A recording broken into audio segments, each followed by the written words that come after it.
बनाओ, नाम लिखो, जो भी जहां से जुड़ा है, पड़ोस में आपकी जानकारी में जितने भी 100 मंदिर हैं, आश्रम है, उनके नाम लिखो।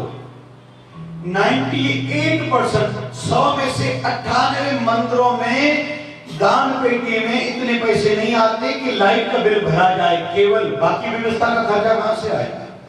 ये फिर कैसे चल रहा है? ये बुद्धि से किसी को समझ में नहीं आएगा। तो संत प्रसन्न दिखाई देते हैं क्योंकि एक तो भक्ति है उनके अंदर, दूसरा भगवान के रजा में सदैव राजी रहते हैं। और हमारे लिए आज शिक्षा कौन सी है? हर हाल में खुश रहना, हर हाल में खुश रहना। कोई कहता है कैसे खुश हो? हमारे पास पैसे की तकलीफ है, परिवार की तकलीफें चल रही है, रिश्ते नहीं हो रहे हैं, धंधे नहीं चल रहे हैं, ये नहीं हो रहा, वो नहीं हो रहा। तो कर भी क्या सकते हैं? चलो क्या कर सकते हैं? रोने से, दुखी होने से कोई समस्या का समाधान होना है? मुझे पीने का शौक नहीं, पीता हूँ हम बुलाने को, तो लिवर तेरा खराब हो जाएगा, तू मरेगा, तेरे परिवार को तकलीफ भुगतनी पड़ेगी, ये कोई बात है? विकल्प यही है बस। ये नासमझी का विकल्प है। दूसरे विकल्प बहुत है। भक्ति करो, अंदर से शक्ति जगाओ कि आपको हर दुख छोटा लगने लगे और सुख भी छोटा लगने लगे। और यही भक्ति का बड़े में बड़ा जो फल कुछ है, उनमें से एक फल ये है, जैसे हम बचपन में हमारे घर वालों ने, माता पिता ने 5 रुपए की प्लास्टिक की कार लेके दी। जब किसी ने उस कार को तोड़ा था, हम रोए थे। क्या आज हम लोग कार अपने छोटे बच्चों के लिए लाएं, बच्चा कार उस कार को, प्लास्टिक की कार को तोड़ दे के आज रोएंगे? नहीं। क्यों? हम बड़े हो गए हैं, ये तुच्छ लग रहा है। वैसे ही भक्ति की शक्ति से हम अंदर करके ऊपर इतने हो जाएंगे, ये दुख दुख नहीं बासेगा, सुख सुख नहीं बासेगा। हर हाल में खुश रहना, हर हाल में खुश रहना। क्या? संतों से सीख जाए, हर हाल में खुश रहना, संतों से सीख जाए। दूसरी सीख क्या मिली? महफिल में जुदा रहना, महफिल में जुदा रहना। आजकल लोग कपड़े लेने के लिए जाते हैं, पता नहीं कितना नहीं समय लगाते हैं। क्यों? क्योंकि मैं कपड़े ऐसे पहनूं कि दूसरों से कुछ अलग दिखूं। अमरावती में सोन न मिल दो, भीग थी खत्म थी, सोन वठणो के जाति ला काले वठणो तो ने अकोला या चल के अमरावती में कोने सोन न मिल दो, खत्म थी अमरावती में सोन। मां सोन वठणो कालो है नानी वरी बेन शहर में कपड़ा न मिलता, नहीं अकोला में कपड़ा न मिलता, बेन शहर में मिलता। मां खरीदी करण का दी अमरावती बिजली में जो तो कपड़ा न मिलता। मतलब क्या? मैं इस प्रकार का कोई आभूषण जेवर पहनूं, घर का फर्नीचर, असा के साथ शादी में जाने के लिए ना फर्नीचर का तो कल्याण हो, जो तो कल्याण दे तो नेरो शहर में जाके फर्नीचर छोड़। मतलब क्या? मैं अलग सा दिखूं। तो यहाँ यही सीख मिल रही। वो तरीका तेरा गलत है, तू अलग जरूर दिख, लेकिन तेरा तरीका गलत है। महफिल में जुदा रहना, महफिल में जुदा रहना, संतों से सीख जाए, महफिल में जुदा रहना, संतों से सीख जाए। 3 दिन के बाद संत नरसिंह मेहता की जयंती का दिन है। संत नरसिंह मेहता कौन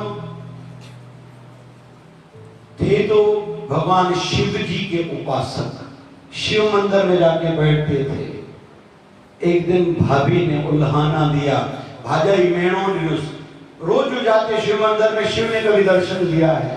एक दिन जिद पकड़ के बैठ गए और ये जिद चाहिए, शिव जी जब तक दर्शन नहीं दोगे यहां से नहीं उठूंगा।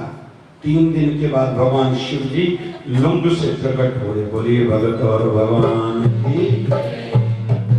शिव जी कहते हैं कि नरसी तू मुझे प्रिय है, तेरी भक्ति अनन्य है, मेरा सच्चा भक्त है, चलो तुझे मैं दर्शन करा के आऊं। वहां का जो स्थान जो लोग मुझे प्रिय है, तो गौलोक धाम लेके आए हैं, जहां भगवान श्री कृष्ण रास लीला कर रहे हैं।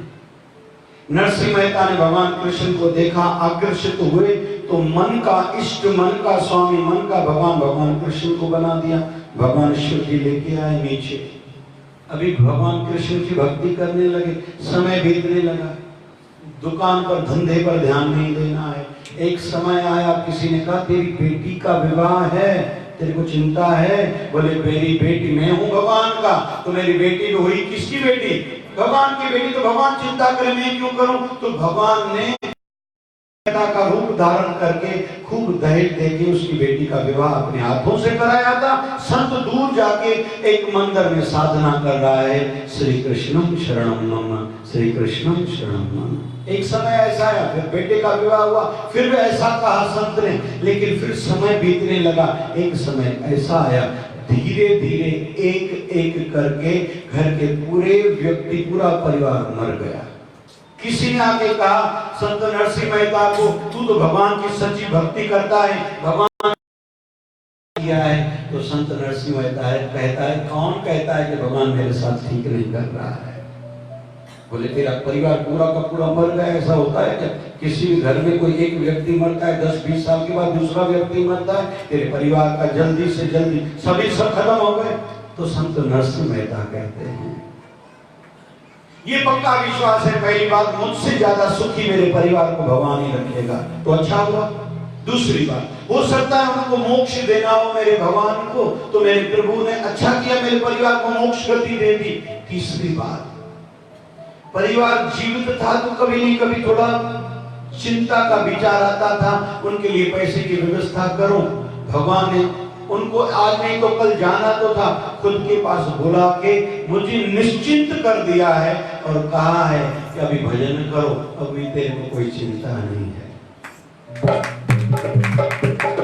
मतलब न खुशी में खुश हुए थे, न दुख में हुए थे। बड़ी आयु वाले जो भी बैठे हो, अगर माताएं बैठी, मेरी बहू रानी अभी पूछती नहीं है कि सब्जी में क्या बनाऊं, बाजार जाऊं या नहीं जाऊं, चिंता नहीं करो। मेरा बेटा मेरे से पूछता नहीं है, अभी नया दुकान लिया है, नया दुकान खोला है, फैक्ट्री खोली है, ये कर रहा है, वो कर रहा है, दुखी क्यों हो रहे हैं? उल्टा आपकी जवाबदारी कम हुई, वो अपने पैरों पर खड़ा हुआ है ना, अभी तो आप अपने ठाकुर के गुरुवर के बन जाओ ना।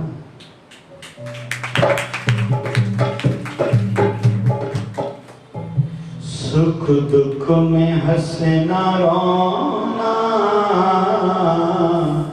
है काम कायरों का। सुख दुख में हंसना रोना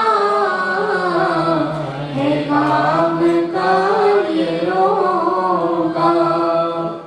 दोनों में मुस्कुराना, दोनों में मुस्कुराना संतों से सीख जाए।